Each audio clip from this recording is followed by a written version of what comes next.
Kurkure দিলখোশ Maggi খাচ্ছে, ওগুলো দেননি এখনো, পরে দিতে শুরু করবে। বিস্কুট খাচ্ছে।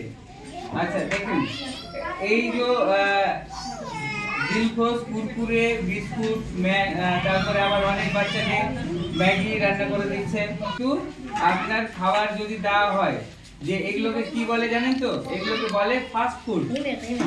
ফাস্ট ফুড কি জিনিস জানেন? মানে যে খাবারটা খুব সহজে, মানে কোনো এফোর্ট ছাড়াই খুব সহজে রান্না করে, মানে প্যাকেট করা থাকে, তো সেটা দিয়ে আপনি বাচ্চাকে দিয়ে দিতে পারবেন। প্যাকেটজাত যে কোনো খাবার কিন্তু এই মুহূর্তে 2 বছর পর্যন্ত বাচ্চাদের জন্য আপনার যদি দেন, তাহলে বাচ্চার প্যাকেট জাতীয় খাবার দিলে বাচ্চার কিন্তু ঠিকমতো গ্রোথ হবে না, মানে ওজন বাড়বে না ঠিক সময়ে, বারবার করে তার সঙ্গে হচ্ছে আপনার ধরেন পেট খারাপ হবে বারবার করে। ধরেন বিস্কুট খাওয়াচ্ছেন প্রচুর, দিলখোশ খাওয়াচ্ছেন, তাহলে কি হবে? পেট খারাপ হবে, আর ওজনও ঠিক মতো বাড়বে না, মানে পুষ্টি কিন্তু হচ্ছে না। তাহলে আপনাকে কি করতে হবে? আপনারা একটা জিনিস জানবেন, আপনাদের কিন্তু ঘরের যে খাবারটা, মানে হাঁড়ির খাবার, সেটাই হলো আপনার মেন খাবার। আপনি ধরেন আপনি বাড়িতে রান্না করছেন, আলাদা করে আপনাকে কোনো কিছু করতে হবে না। আপনি বাড়িতে রান্না করছেন, তো বাড়িতে রান্না করার সময় ওই যে 1 বছরের বাচ্চা, ও এখন খিচুড়ি খেতে পারবে, তো ওই খিচুড়ি আপনি ধরেন প্রথমে 6 মাসের বাচ্চা, ওকে গলা ভাত দিতে পারবেন, গলা ভাত। তারপরে কি হলো? গলা ভাতটাকে আপনি আস্তে আস্তে বাড়াবেন, মানে গলা ভাত থেকে আপনি ওই গলা ভাত থেকে আপনি ওতে ডাল মিশিয়ে প্রথমে খিচুড়ি বানালেন। খিচুড়িতে আবার আপনি আস্তে আস্তে যখন মাত্রা বাড়বে, মানে ধরেন খিচুড়িটা খেলো, গলা ভাত খেলো, তারপরে খিচুড়ি খাচ্ছে, তো একটু একটু করে বাড়বে তখন আপনি কি করতে পারবেন? আপনি হচ্ছে ওতে প্রথমে ডাল মেশাবেন, তারপরে সবজি মেশাবেন, বিভিন্ন রকম সবজি, ফুলকপি, বাঁধাকপি, তারপরে বিন, তারপরে আপনি আলু টালু মিশাতে পারেন। এইগুলো মিশিয়ে হচ্ছে প্রথমে আপনারা খাবারটাকে আরো এনরিচ করেন। তারপরে কি হলো? আপনি ওখানে আবার ডিম, তারপরে মাছ, বড় মাছকে কাঁটা ছাড়িয়ে ওটাও দিতে পারবেন। মাংসর মধ্যে আপনি হচ্ছে মেটে, যেটা মানে কলজে যেটা বলে, সিদ্ধ করে ওটাকে দিতে পারবেন। এইগুলো যদি মিশিয়ে খিচুড়ির সঙ্গে যদি মিশিয়ে দেন কিনা, বা একটু করে খাওয়ান, তো এইটার থেকে পুষ্টিকর খাবার কিন্তু আর হয় না।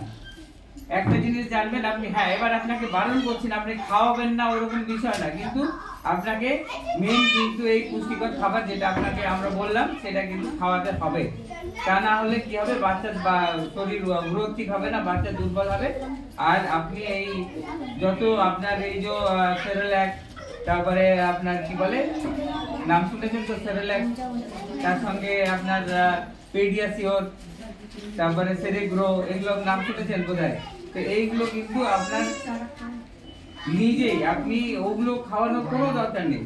ওইগুলো আপনি, হ্যাঁ এবারে আপনি হয়তো একটা নিয়েছেন, আপনি কোনো সময় খাওয়ালেন, কোনো সময় খাওয়ালেন না, ঠিক আছে?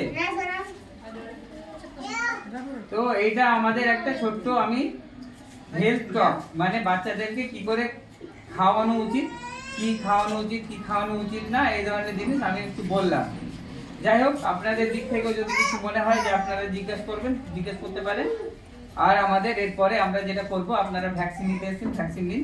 আমাদের কিছু আছে বা বাচ্চা কাছে আমরা দেখব, এখানকার কিছু আরো ছোটখাটো বাচ্চা যারা আছে তারাকে আমরা দেখে নেব, ঠিক আছে? আর আপনাদের যদি কিছু থাকে, আমরা পরবর্তীতে আমরা এই অ্যাসেসমেন্টটাও করব। এখানে যে বাচ্চাগুলোর ধরেন কম আছে, মানে পুষ্টি কম আছে, তাহলে সেই মায়েরাকে আমরা একটা ইনভাইটেশন এখানেই আমি দিয়ে দিচ্ছি আপনাদেরকে, যে আপনারা আমাদের হসপিটালে আমরা একটা ডেট ঠিক করব, ওই ডেটে আপনারা আসবেন।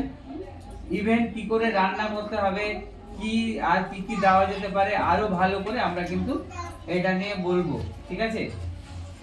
মোট কথা হচ্ছে যে বাচ্চা থেকে আমরা মানে পুষ্টিকর খাবার কিভাবে খায়, তার সঙ্গে আর কি মানে জিনিস জানতে হবে, সেই জিনিসগুলো আপনাদেরকে আমরা যতটা সম্ভব আমরা আপনাদেরকে হেল্প করব, ঠিক আছে? কোনো বাচ্চা যদি এটাও আছে, আপনার কোনো বাচ্চা যদি ধরেন খুবই খারাপ মানে পুষ্টি থাকে, মানে এটাকে বলা হয় স্যাম বাচ্চা, সিভিয়ার অ্যাকিউট ম্যালনারিশ বাচ্চা। তো তার আগে এরকমও সুবিধা আছে, আপনাদেরকে আমরা বলে দিচ্ছি যে 1 মাস সেই মাকে বাচ্চাকে খাইয়ে দাইয়ে আমাদের সরকারি সিস্টেমে, এবং শুধু সেটাই নয়, আপনার মাকেও আবার পার ডে সম্ভবত 100 টাকা করে দেওয়ার ব্যাপারও আছে। মানে আপনি বাচ্চাটাকে নিয়ে গেলেন, সেই বাচ্চাকে আমরা অ্যাসেসমেন্ট করব যে ওটা স্যাম বাচ্চা কিনা। সেই স্যাম বাচ্চার মধ্যে যদি পড়ে তাহলে তাকে 1 মাস আমরা ওই আমাদের ওই একটা আছে, এনআরসি আছে, এনআরসিতে রেখে নিউট্রিশনাল রিহ্যাবিলিটেশন সেন্টার, মানে বাচ্চা খাইয়ে মাকে পয়সা দিয়ে আমরা কিন্তু বাচ্চাকে তাজা করে তারপরে বাচ্চাকে ছাড়বো, এরকম নিয়ম আছে। আপনাদেরকে কিন্তু আমরা বলে যাচ্ছি এখানে, ঠিক আছে। এবারে আমরা তার সঙ্গে যাতে বাচ্চা ওই জায়গায় অত খারাপ জায়গায় না চলে যায়, সেটাও আপনাদের অত খরচা, মানে এমন বিশাল কিছু না বাইরের অনেক কিছু খাওয়াতে হচ্ছে আপনাকে, অনেক খরচা করার কোনো মানে দরকারই নেই।